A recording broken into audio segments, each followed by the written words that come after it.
કેનાલમાં ભંગાણ પડ્યું છે, ખેતરો તળાવમાં ફેરવાયા છે। ઘટના છે આણંદ જિલ્લાના ઉમરેઠની। હમીદપુરાથી બેચરી ગામ વચ્ચેથી જે મહીની મુખ્ય કેનાલ પસાર થાય છે તેમાં મોડી રાત્રે ભંગાણ થયું। લાખો લીટર પાણી ખેતરોમાં ફરી વળ્યું અને ખેતરોમાં આવેલા ખેડૂતોના ઘર સુધી પાણી પહોંચી ગયા। તલ ડાંગરનો પાક હજુ પણ પાણીમાં ગરકાવ છે।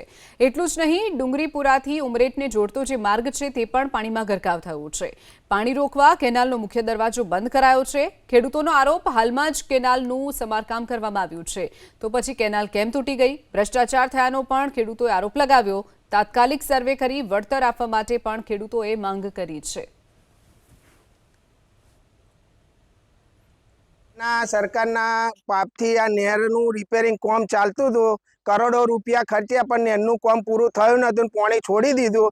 એમે આ નહેરના ગાબડું પડ્યું, એમે અમારી ડોગર, કેરો, તમાકુ, દરવાડિયા બધા ખેતરમાં પાણી ઘૂસી ગયું છે। કેળ હમોનું પાણી છે, તો આ તંત્રના પાપથી ભારે નુકસાન છે।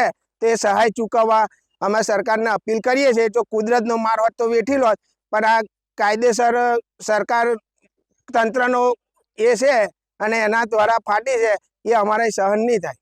આ રાતના જે પેલું કેનાલ ઉપર ગાબડું હતું ને, જીસીબી ઉતારવા પાડેલું ગાબડું, એ ગાબડા આ ફાટ્યું છે।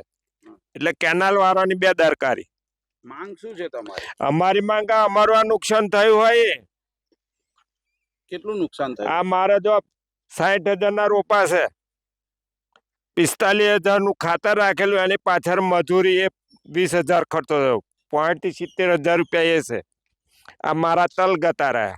તંત્રની બેદરકારીના કારણે કામ અધૂરું હોવા છતાં કેનાલમાં પાણી છોડી મૂક્યું,